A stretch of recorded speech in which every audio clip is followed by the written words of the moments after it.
Hey everybody, welcome back to the shop. It's been about 5 years I think since I posted a video, but I've been doing a tutorial on a forum that I'm a member of, and use photos to demonstrate or show how to make a bowl, going from harvesting the tree, processing the log, milling the blanks, all the way to turning and finishing the bowls. And some of the guys on the forum had requested, wanted to know if I could do some video.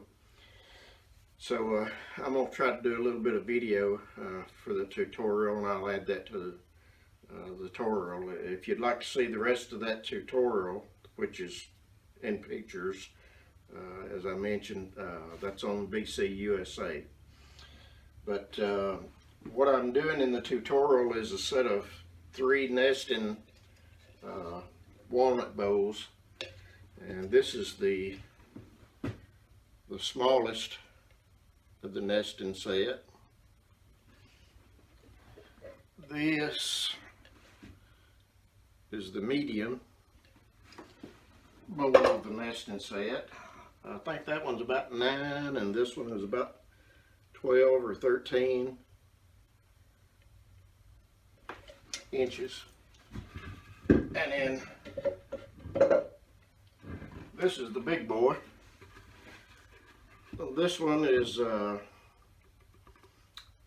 it's a little over 18 inches right now, and hopefully when I finish turning it, I can keep it close to 18 inches in diameter. But as I said, these all nest inside. These were cored, so they nest inside of each other. All came from the same section of log. But I don't know exactly how much of the 2 smaller ones I've already finished turned. I should have done some video on those, but I didn't. But I'm not sure how much of the actual turning. I'll try to video of this big one. Don't want to be too distracted when turning something this size. Obviously it can be a little bit dangerous if you're not real careful. But I'll get some of it at least, and try to explain some of the stuff to go along with the photos in the tutorial on the forum. So thanks for watching, and we'll see how this goes.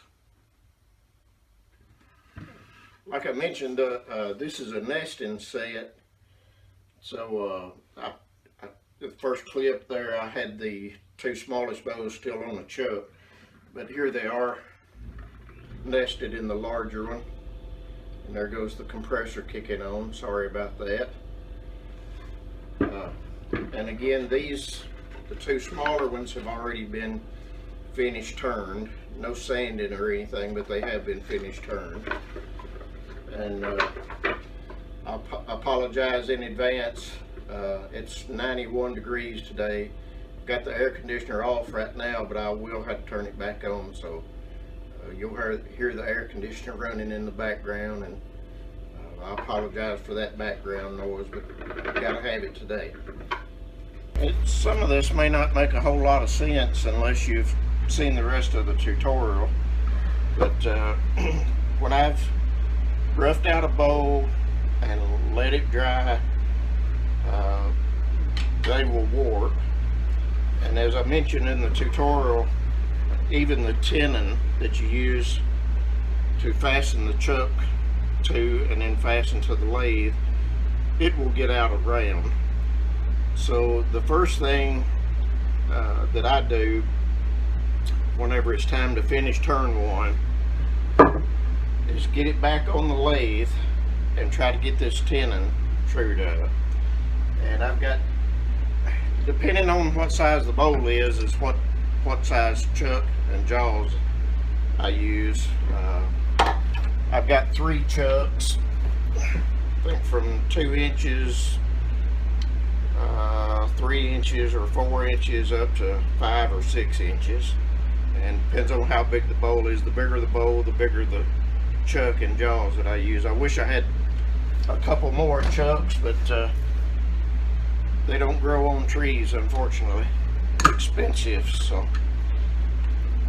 but the first thing that I do is get the bowl mounted back on the lathe.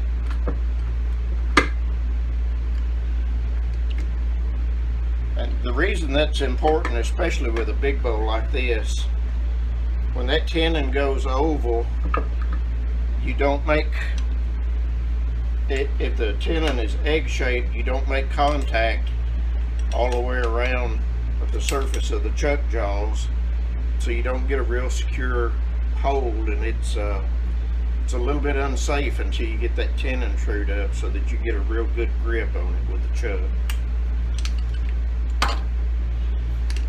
Tighten this down.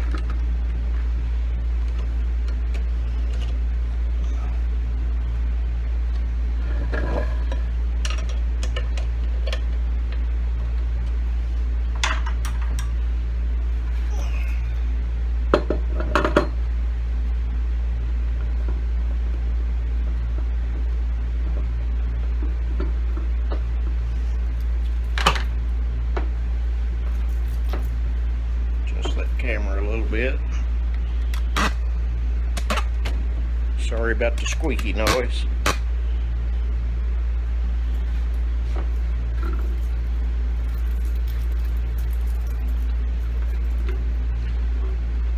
As you can see, my chuck has a 20-inch capacity over the bed of the lathe, and this being, I think, 18.5 inches maybe. It just about maxes out my lathe. So, and these big bows are kind of dangerous to turn. So this is the biggest bowl I've turned to date, but I don't see myself turning anything much bigger than that. Okay, got that on the chuck. And now the next step, as I showed in the tutorial, is to get a ledge on the inside of this bowl, a mortise, recess, or ledge, to be able to reverse chuck this. Let me get my tool rest set up and I'll be right back.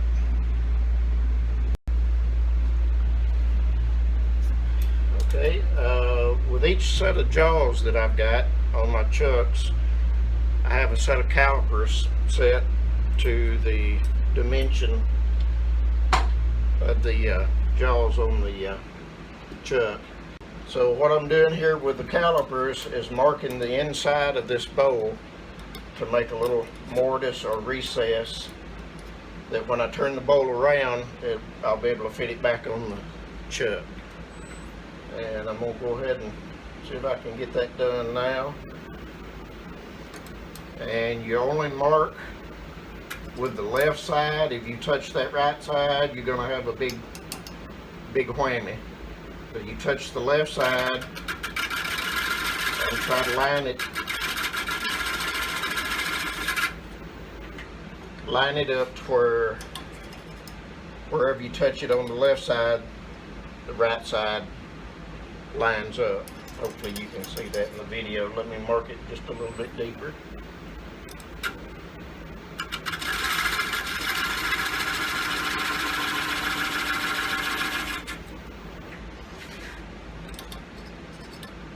Okay. So that's the size of the mortise or recess that I need to turn for my chuck to fit back into. And for that, I'm using a square end scraper. Get my tool rest high. Come up just a little bit. I'll try my best to stay out of the way of the camera, but still do what I need to do.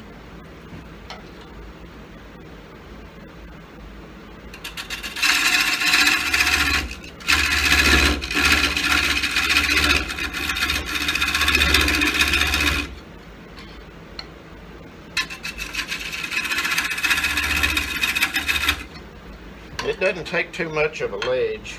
You don't have to cut too deep. All you need is, I usually like to go at least 3/16 of an inch. Just a good enough place for that chuck to sit in there and sleep.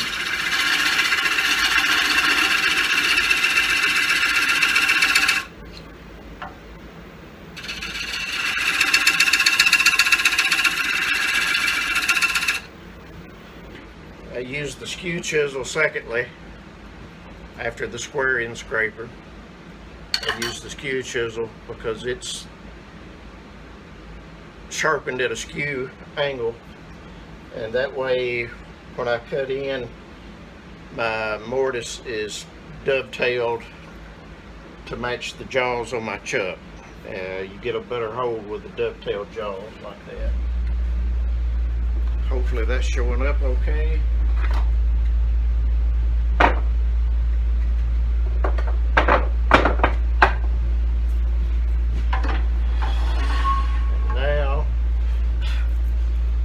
So the tenon on the back, as I mentioned, is after the warping is not real true, so it's not a real secure hold. This now is perfectly true, and we'll get a real good grip there.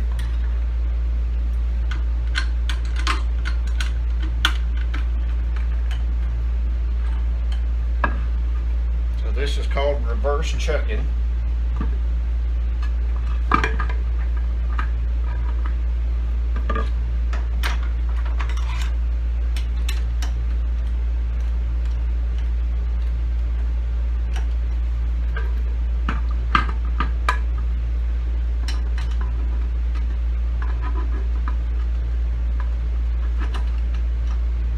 Because of the depth of this bolt, I'm going to have to use a regular Allen wrench instead of the one that comes with the chuck, because I can't get in there to it. So let me get this mounted and I'll be right back. Alright, got it reverse mounted now, and as I said, now it's time to true up this tenon. And I'm not going to go into tool selection much. There's a half a dozen and one ways to do anything about bolt turning, and tool selection is just, it can get deeper than I want to go into. I'm trying to make this a relatively short video, but I'm using my skew chisel once again to true up this tenon. And you could use other tools for the same thing, but that's what I'm using right now.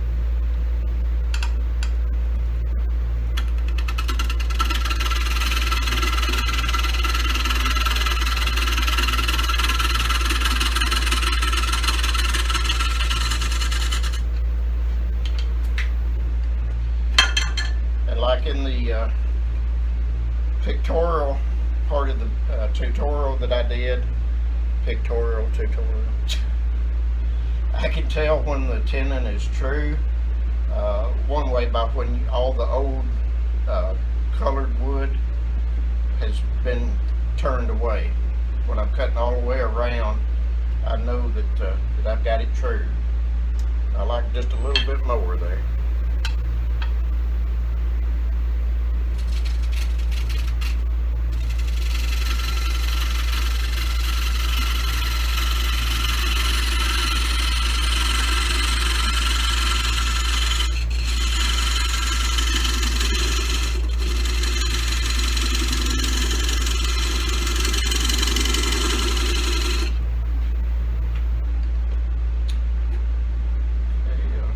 All the old is turned away. It's cutting fresh all the way around, and we've got the bottom. You can see we've cutting all the way around at the bottom, so that part of the chuck jaws register up against the bottom of the bowl. So it is, the tenon is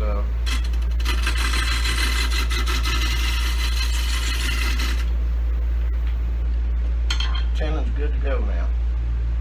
Take just a little bit of the depth off of that. The tenon's just a little bit tall, I believe, for what these jaws will allow, so drop the rest down so I can cut it center high.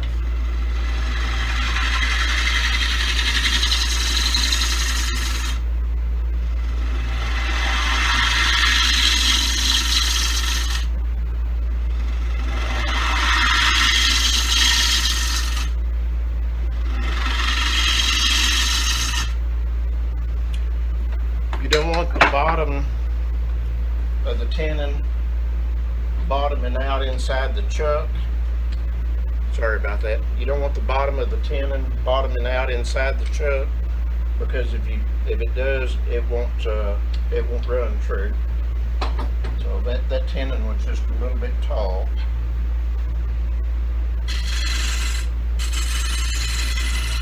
It's going to go into the chuck deeper than I wanted it to.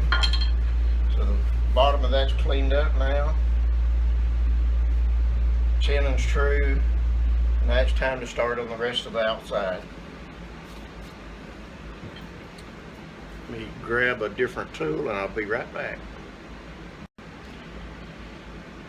Okay, again, there's different tools you can use for this. 5/8 gouge, bow gouge, 1/2-inch bow gouge, scraper. A lot of it is personal preference. There's some situations on the bow where there are definitely tools you want to use or tools that you don't want to use for certain tasks. But and I'm not sure how much of this I will actually film, because I don't want to be too distracted while turning this, but I get enough of it to give you the basic idea anyway. Straighten the bottom of this up just a little bit more, clean the bottom of it up a little bit more.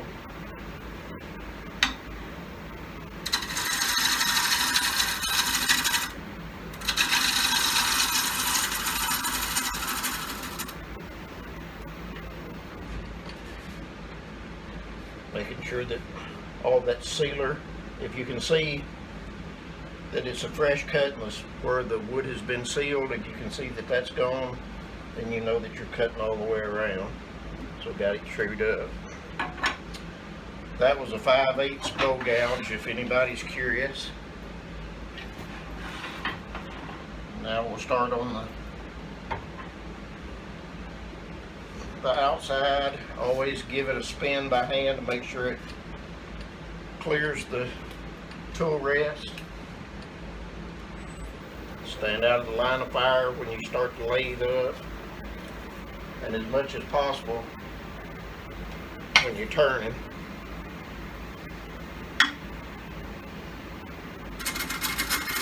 We're going to full cut here.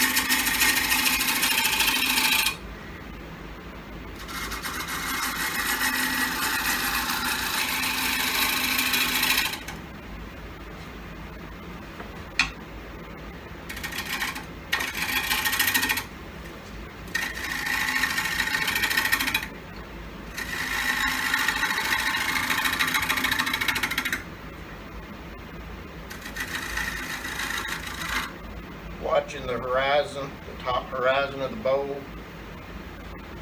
to make sure that I'm following the shape like I want. Stop there and see if I can show you where. Yeah, you can see here it's cutting clean down to fresh wood, and right in here there's a little bit of the sealer still left, so that means we know that we got to cut a little bit deeper to get it trued up, because wherever the sealer is at is a low spot.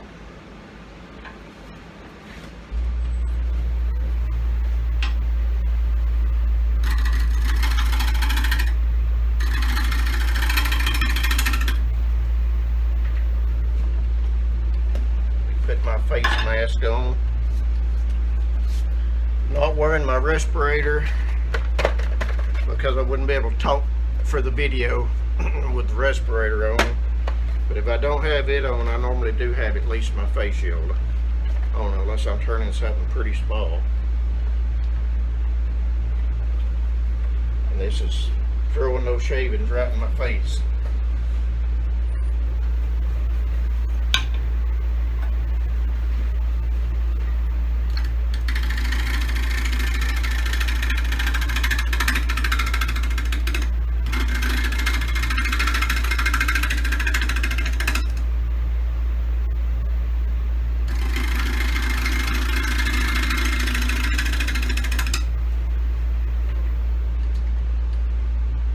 Also, if you watch the top up here when you're turning, you can see, like I need to raise the camera up a little bit, you can see the wobble in the bowl.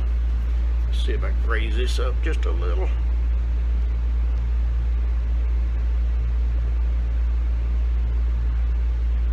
Yeah, sorry about that, guys.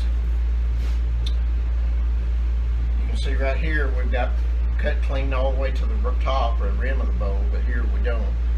So all of this is a low spot, and we got to bring everything else down to that level.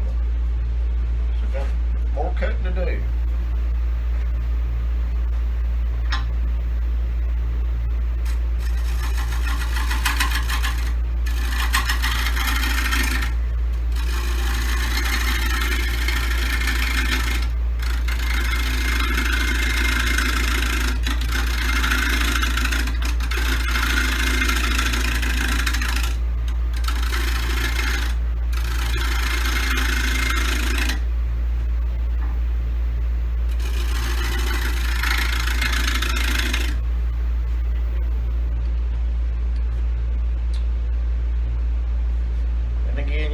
Different tools.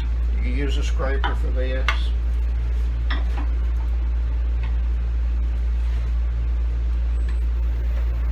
Some people don't like scrapers, some people do.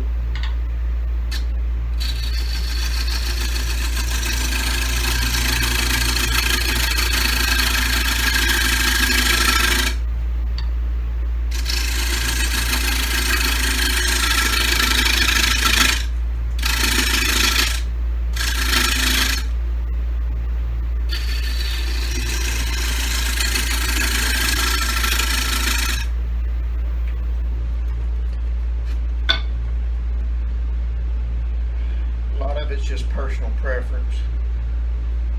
It's still low there, so we know we got to come down more. I think that's gives you the gist of what I'm working for here. So okay, I've got all of that cleaned up.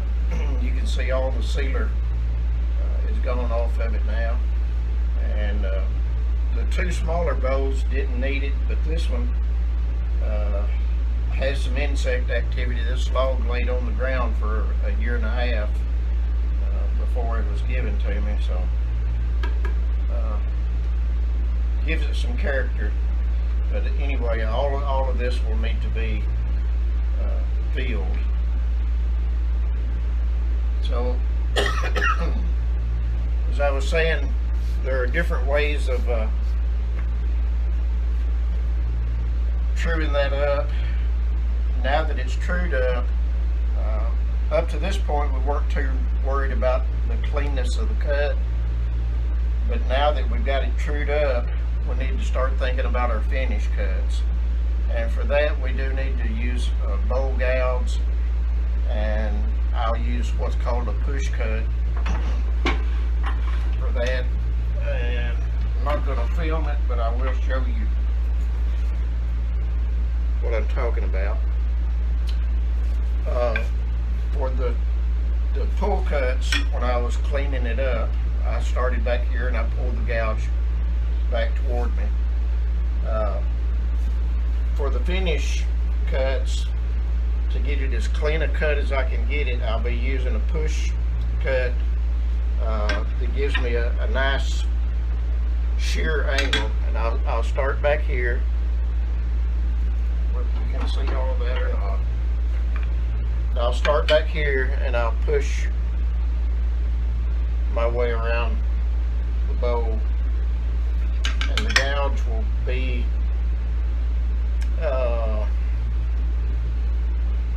have trouble finding the right words sometimes. The gouge will be approaching the bowl at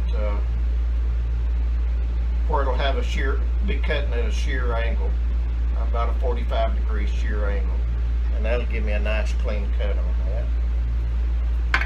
The less sanding you have to do, the better.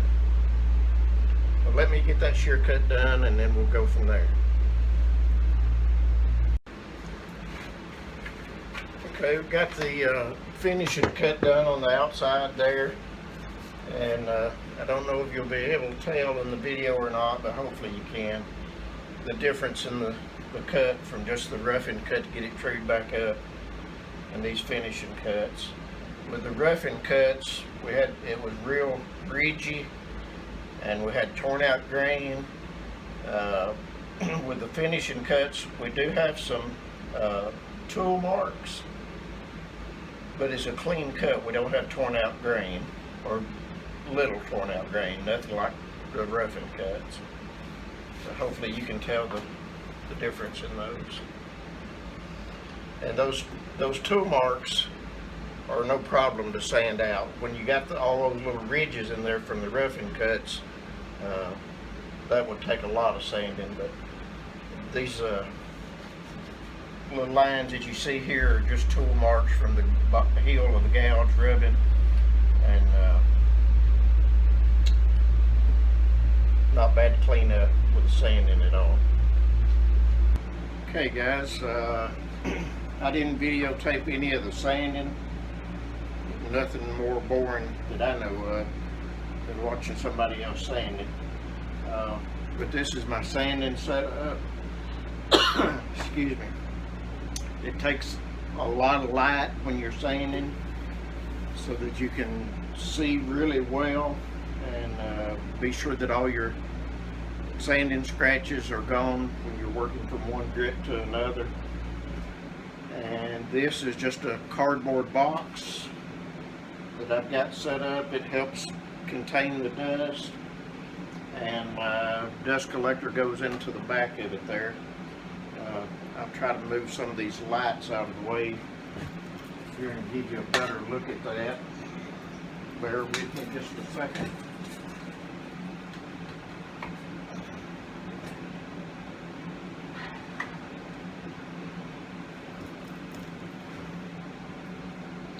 Probably won't be able to see the bowl as well, but the lights are gone. But this is one of my sanders. It's not an angle grinder, it is a right angle drill. Makita. This is another one. I believe this one is called a 55-degree angle drill, Milwaukee. Those are my two main sanders. I've got pneumatic sanders. I've got more sanders than any one person should have, probably. But I hate sanding, and anything I can get to make the sanding part of it easier, then I'm going to try to do that. Let me get a little bit of light back on this, and I'll show you what the bowl is looking like. I don't know if that's any better or not. Anyway, there's the bowl sanded up to 320 grit. And as I mentioned, this log was laying on the ground for 18 months, so we do have some checks in it that will need to be taken care of, and some insect activity. As I mentioned, it's going to have to be filled. And when I do my sanding, just kind of depends on the bowl that I'm working on. Sometimes I'll do the outside and inside both, turn them and then sand them. Sometimes while I've got it mounted reverse like this, I'll go ahead and sand the outside before I turn the bowl around. But what's going to happen now is this will get a seal coat, a finish put on it. And what that will do when I repair all these insect tracks and checks and stuff, that will help the CA glue keep from penetrating and soaking into the surrounding wood around the repairs, or fields, not repairs, and making big discolored patches on it. I will do that, and then I'll show you what it looks like after the sealer's done.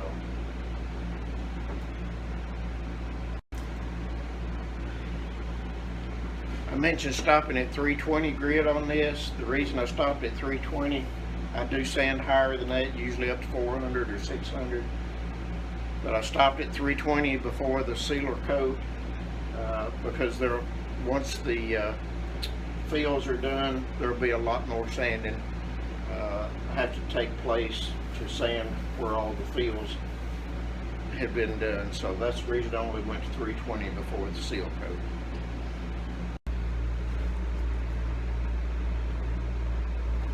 Okay, I hadn't intended to show putting the sealer on, but I thought, what the heck not, or why the heck not.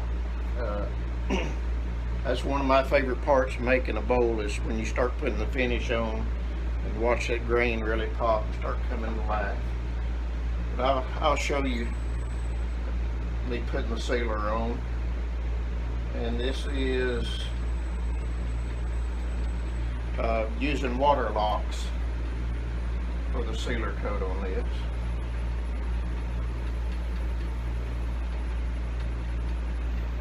And as I mentioned, this will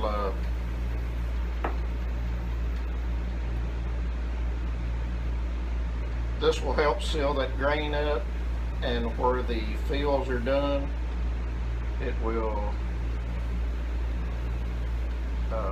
help prevent the glue where I do the fields from bleeding into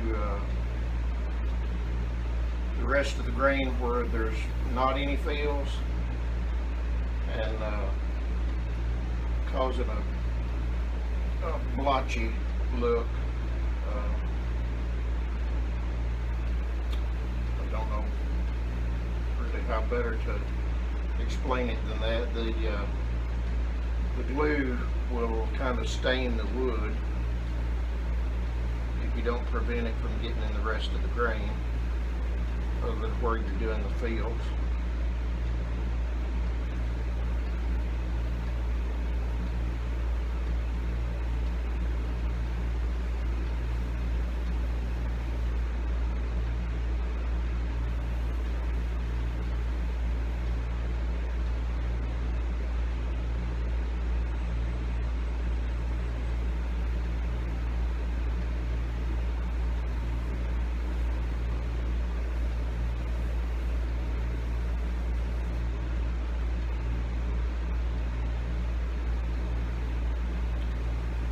But what you do with this is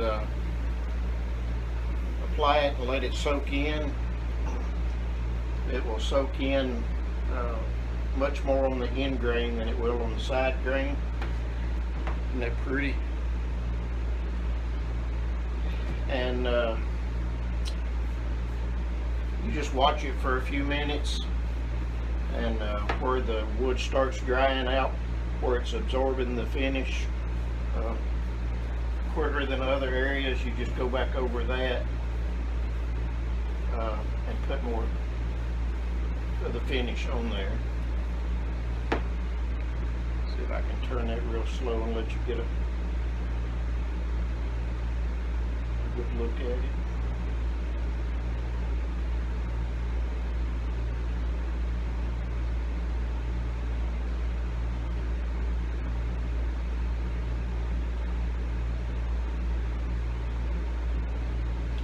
Forgot where I started now.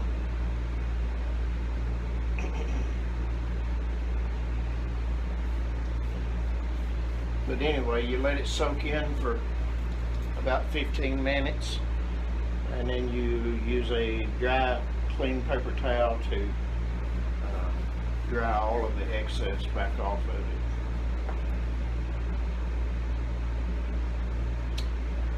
And these will have a combination finish on them. The water locks will be used to seal the wood, and then walnut oil will be used for the top coat. There won't be any film finish left on the surface. And, I know there's a lot of opinions on the finishes and what's food safe and what's not food safe. Waterlox does say that their finish is 100% food safe once it's cured, and then of course the walnut oil is also 100% food safe. All right, I'm gonna let this dry and see if it needs any more in any areas, and then get it dried off.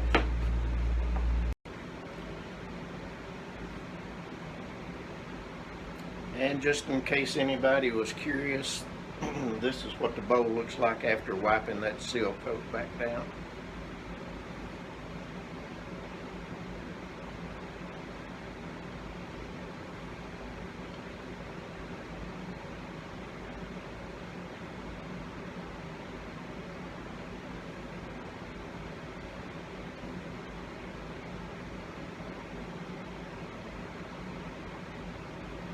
There we go.